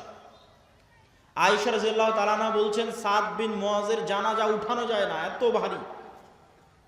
যুবক মানুষ, ওই যুগে তার এত বিরিয়ানি, এত পোলাও, এত বার্গার, পিৎজা ছিল না যে খেয়ে মোটা হয়ে যাবে, ওজন ভারী হবে। হালকা পাতলা, মুজাহিদ মানেই হালকা পাতলা, অথচ লাশ উঠানো যায় না, এত ভারী। তো মানুষজন কথোপকথন শুরু করলো, কেন উঠানো যায় না? আল্লাহ নবী বললেন, সাদ বিন মুআযের জানাজার সাথে, সাদ বিন মুআযের এই লাশের সাথে এত বেশি পরিমাণে ফেরেশতা লেগে আছে যে এই লাশ ভারী হয়ে গেছে, উঠানো যাচ্ছে না, এত বেশি পরিমাণে ফেরেশতা লেগে আছে। খন্দকের যুদ্ধের ঘটনা, রাসূল সাল্লাল্লাহু আলাইহি ওয়াসাল্লাম খন্দকের যুদ্ধ থেকে ফিরে অস্ত্র রেখে দিয়েছেন, গোসল করতে চলে গেছেন। জিবরাইল উপস্থিত হয়ে রাসূল সাল্লাল্লাহু আলাইহি ওয়াসাল্লামকে বলতেছে, আপনি অস্ত্র রেখেছেন, মা ওয়াজাআনা সিলাহ, ফেরেশতারা এখনো অস্ত্র রাখেনি। ফেরেশতারা কেন অস্ত্র রাখেনি? বানু কুরাইজা, বানু কায়নুকা, বানু নজির, তিনটে ইহুদি গোত্র গাদ্দারি করেছে, এদের শাস্তি দিতে হবে। আল্লাহর নবী সাহাবীদের বললেন, ফেরেশতারা অস্ত্র রাখেনি। জিবরাইল এসে বলতেছে, চলো, যুদ্ধ এখনো শেষ হয়নি, যুদ্ধ করতে হবে। সব সাহাবী মিলে অস্ত্র উঠিয়ে আবার যুদ্ধের জন্য এগিয়ে গেলেন।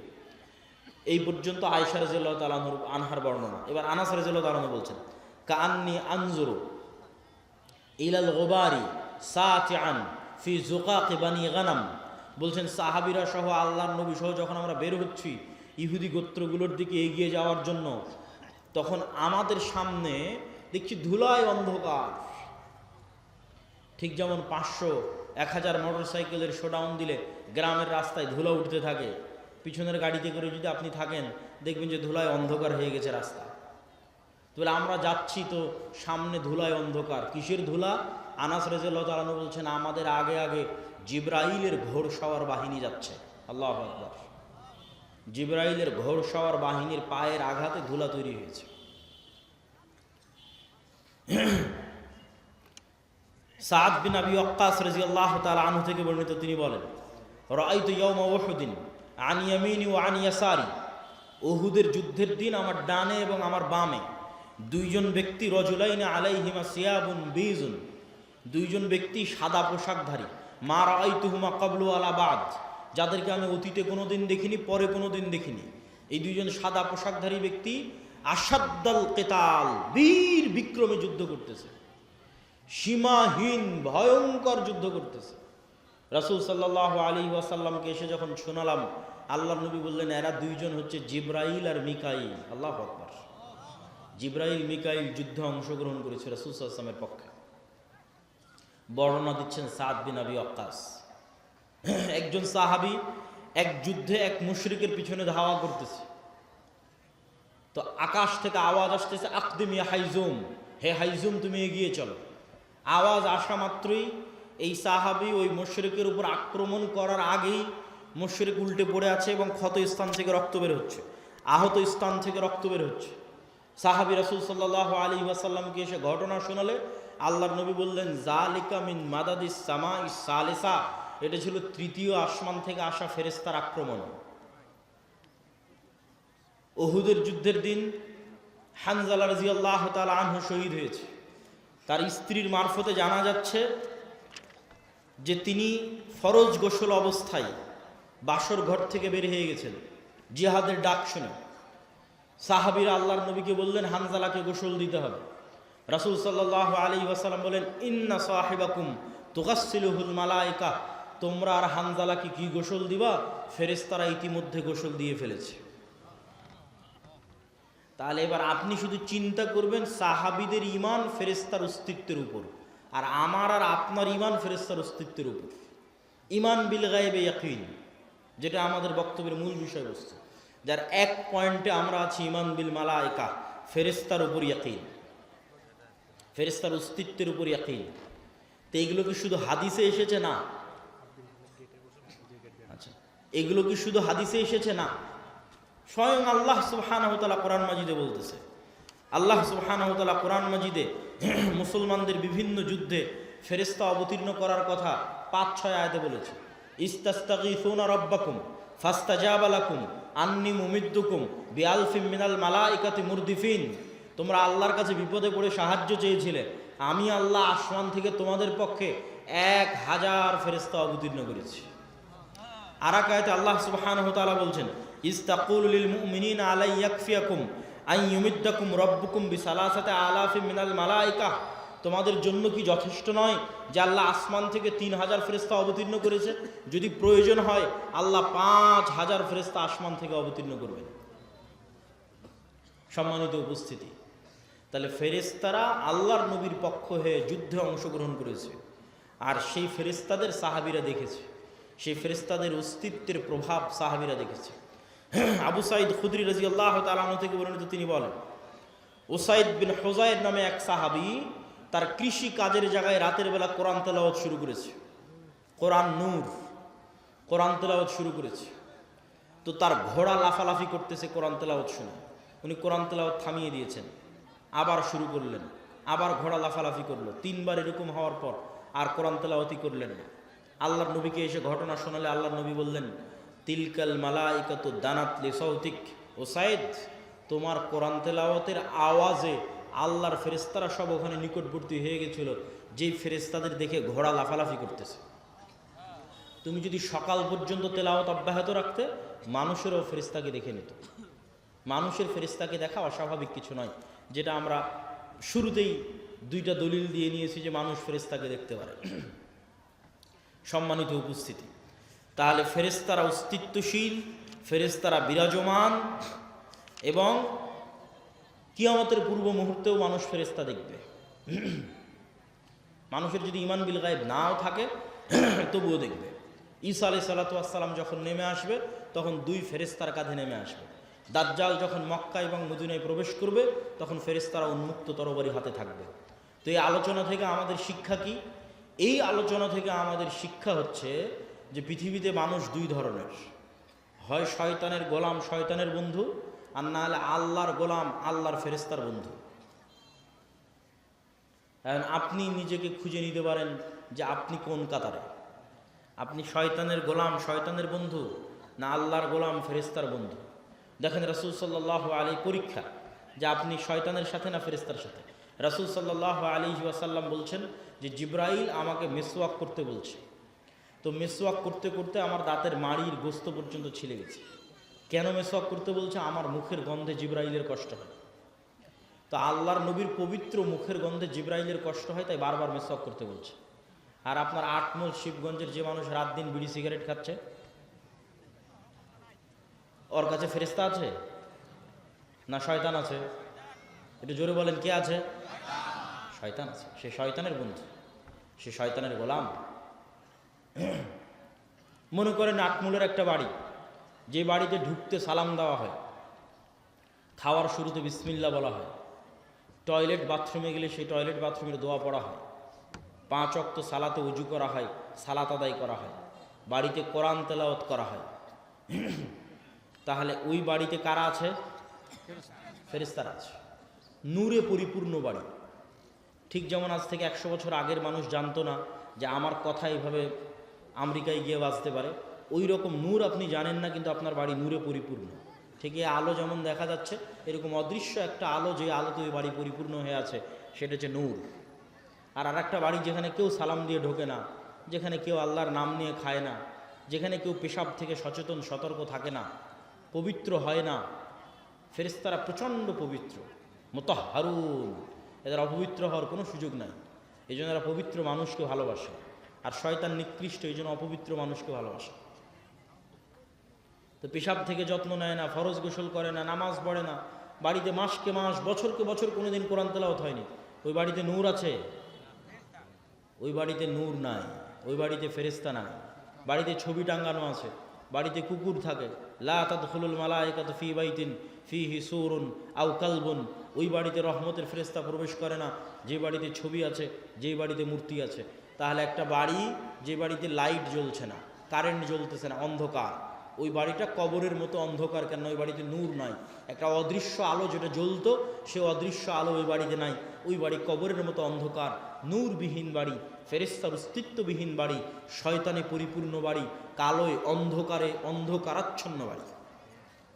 আমি আপনাকে কোনো ফাজাইল আমলও শোনাচ্ছি না, আমি আপনাকে কোনো হুকুম আহকাম ফতোয়াও শোনাচ্ছি না, আমি আপনাকে এই পৃথিবীর রিয়ালিটি বলতেছি যে পৃথিবীতে আসলে চলতেছে কি। আপনি যে পৃথিবীর খেলার মাঠে নেমেছেন, এই খেলার মাঠের বাস্তবতাটা কি এটা আপনাকে ধরিয়ে দিচ্ছে।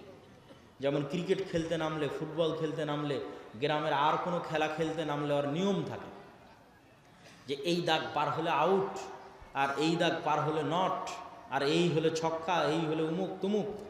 তো এই পৃথিবীতে খেলার নিয়মটা কি, সেটাই হচ্ছে গায়েবের কার্যকরণের সূত্র। দুনিয়ার কার্যকরণের সূত্রই সব কিছু নয়, গায়েবের কার্যকরণের সূত্র আসল। দুনিয়ার কার্যকরণের সূত্রে ইমিডিয়েট ফল হতে পারে, স্থায়ী নয়। গায়েবের কার্যকরণের সূত্রের সাথে যার সূত্র মিলে যাবে, ওর ফল স্থায়ী, ওর ফল দীর্ঘমেয়াদী। তো ওই গায়েবের কার্যকরণের সূত্র আপনাকে জানা থাকতে হবে। কি করলে কি হয়, গায়েবে কি করলে কি হয়, গায়েবের কার্যকরণের সূত্র অনুযায়ী কি করলে কি হয়, এটা হলো খেলার নিয়ম। আপনি দুনিয়ার কার্যকরণের সূত্র অনুযায়ী কিছু করে ইমিডিয়েট রেজাল্ট পেয়ে যেতে পারেন, যেটা যদি গায়েবের কার্যকরণের সূত্রের সাথে না মিলে ওইটা দীর্ঘমেয়াদী দীর্ঘস্থায়ী হবে না। যেমন দুর্নীতি করে ধোঁকা দিয়ে আপনি ইমিডিয়েট কিছু রেজাল্ট পেয়ে যেতে পারেন, কিন্তু এটা গায়েবের কার্যকরণের সূত্র যেটা নির্ধারণ করা আছে রিজিক বাড়ার, ওইটার সাথে মিলে না। তো গায়েবের কার্যকরণের সূত্রের সাথে যদি না মিলে রিজিক বাড়ার, তাহলে তাৎক্ষণিক দুর্নীতি করে ধোঁকা দিয়ে আপনি কোটি টাকার মালিক হয়ে যেতে পারেন, কিন্তু এই টাকা স্থায়ী হবে না, দীর্ঘমেয়াদী হবে না, কেন এটা গায়েবের সাথেই মিলে না। গায়েবের কার্যকরণের সূত্র আসল, ওইটা জানতে হবে। ওইটা ওহির মাধ্যমে জানা যায়, ওইটা কোরআনে জানা যায়। কোরআনে বলা আছে কি করলে কি হয়, কি করলে কি পাওয়া যাবে। সম্মানিত উপস্থিতি, ঈমান বিল গায়েবের এই বক্তব্য দেওয়ার কারণ কি? ঈমান বিল গায়েবের এই বক্তব্য দেওয়ার এক নম্বর কারণ হচ্ছে আজকের মুসলমানদের অধপতনের মূল কারণই হচ্ছে ঈমান বিল গায়েব নাই। আল্লাহর অস্তিত্ব, ফেরেশতার অস্তিত্বের উপর ঈমান নাই, পরকালের উপর ঈমান নাই। এই জন্যই তো মন্দির পাহারা দিয়ে শিরক করে ভোট নিয়ে ক্ষমতায় যেতে হবে। কেননা আল্লাহর অস্তিত্ব, আল্লাহর ক্ষমতা, গায়েবের মদদ, গায়েবী মদদের উপর ঈমান নাই। আর গায়েবী মদদ ছাড়া মুসলমানদের বিজয় অতীতে কোনোদিন হয়নি, ভবিষ্যতে কোনোদিন হবে না। অতীতে যদি একবারও হতো তাও না হয় বলতাম যে হ্যাঁ একবার হয়েছে। অতীতে প্রত্যেক বিজয় গায়েবী মদদে, প্রত্যেক বিজয়, প্রত্যেক নবী রাসূল, প্রত্যেক বিজয়ী নেতা যখন বিজয় অর্জন করেছে তখন সে দুর্বল, দুনিয়ার দৃষ্টিতে দুর্বল, কিন্তু বিজয় অর্জন হয়েছে। সুলতান সালাহুদ্দিন আইয়ুবী যখন হিত্তিনে বিজয় অর্জন করে তখন সালাহুদ্দিন আইয়ুবী ইউরোপীয় ক্রুসেডারদের তুলনায় দুর্বল। সুলতান মোহাম্মদ আল ফাতেহ যখন ইস্তাম্বুল বিজয় করে তখন সুলতান মোহাম্মদ আল ফাতেহ বাইজেন্টাইন সাম্রাজ্যদের তুলনায় দুর্বল। যখন সুলতান জহিরুদ্দিন আল বেরবাস হালাকুখা চেঙ্গিস খাঁকে পরাজিত করে তখন পুরো দুনিয়াতে হালাকুখা চেঙ্গিস খাঁকে পরাজিত করতে পারবে এরকম কোনো শক্তি, এরকম কোনো সাহস পৃথিবীতে ছিল না। তাহলে কত দুর্বল জহিরুদ্দিন আল বেরবাস। মোহাম্মদ সাল্লাল্লাহু আলাইহি ওয়াসাল্লাম যখন বদর, উহুদ, খন্দকে যুদ্ধ করে তখন মোহাম্মদ সাল্লাল্লাহু আলাইহি ওয়াসাল্লাম মক্কার কাফের মুশরিকদের তুলনায় অনেক অনেক দুর্বল। আমর ইবনুল আস, খালিদ ইবনুল ওয়ালিদ এরা যখন জেরুজালেম বিজয় করে, ওমর ইবনুল খাত্তাব এবং সাহাবীরা যখন মিশর, শাম, রোমান, পারস্য বিজয় করে তখন রোমান পারস্যদের তুলনায় তারা দুর্বল। ইউশা বিন নুন যখন জেরুজালেম বিজয় করে তখন ইউশা বিন নুন, জেরুজালেমের আমালেকা গোত্র কি ভয়ঙ্কর, কোরআনে আল্লাহ সুবহানাহু ওয়া তাআলা সেই ঘটনা তুলে ধরেছে। আল্লাহ যখন মুসা আলাইহিস সালামকে বললেন যে যাও তোমার কওম নিয়ে যুদ্ধ করো, তখন মুসা আলাইহিস সালামের কওম কি বলল? ইযহাব আনতা ওয়া রাব্বুকা ফাকাতিলা। কেন আমালেকা গোত্র বিশাল দেহি, ভয়ঙ্কর শক্তিশালী, কেউ সাহস করেনি এদের সাথে যুদ্ধ করে বিজয় অর্জন সম্ভব। মুসা তুমি আর তোমার আল্লাহ গিয়ে যুদ্ধ করো। কিন্তু দুইজন ব্যক্তি যাদের ঈমান বিল গায়বে ইয়াকিন ছিল তারা বলল যে আমরা যুদ্ধ করব, তাতে জয় হোক আর পরাজয় হোক। এদের ঈমান বিল গায়বে ইয়াকিন ছিল। এই দুইজনের একজন ইউশা বিন নুন। আল্লাহ 40 বছর শাস্তি দেওয়ার পর, উদ্ভ্রান্ত পাগলের মতো সিনাই মরুভূমিতে ঘুরে বেড়ানোর পর মুসা আলাইহিস সালাম যখন মারা গেলেন, ইউশা বিন নুন নবী হলেন। তখন ইউশা বিন নুন এবার বানু ইসরাইলকে নিয়ে তওবা করে জেরুজালেম বিজয় করতে যাচ্ছে ওই আমালেকা গোত্রের বিরুদ্ধেই, যাদের কাছে এরা একদম দুর্বল। তো শুক্রবারের দিন বিকেলবেলা ইউশা বিন নুন আল্লাহর কাছে দোয়া করতেছে, আল্লাহ সন্ধ্যা হয়ে গেলে যুদ্ধ বন্ধ করতে হবে, কেন শনিবার ইহুদি ধর্ম অনুযায়ী পবিত্র দিন, আপনি সূর্যকে থামিয়ে দিন, আমরা যুদ্ধে বিজয় অর্জন করি। আল্লাহ পৃথিবীর ইতিহাসে একবারের জন্য, শুধু একবারের জন্য সূর্যকে থামিয়ে দিলেন। কিছু মুফাসসির বলেছেন কয়েক দিনের জন্য থামানো ছিল, কিছু মুফাসসির বলেছেন কয়েক ঘন্টার জন্য থামানো ছিল। সূর্য আটকে থেমে থেকে গেল। গায়েবী মদদে ইউশা বিন নুন বিজয় দিল, বিজয় অর্জন করল। মুসলমানদের বিজয় অতীতে কোনোদিন গায়েবী মদদ ছাড়া হয়নি, আগামী কিয়ামত পর্যন্ত কোনোদিন গায়েবী মদদ ছাড়া হবে না। এই জন্য গায়েবী মদদে বিশ্বাস লাগবে, ইমান বিল গায়েবে ইয়াকিন লাগবে। আর ইমান বিল গায়েবে ইয়াকিন না থাকার জন্যই মুসলমান মুনাফিকে পরিণত হয়ে গেছে।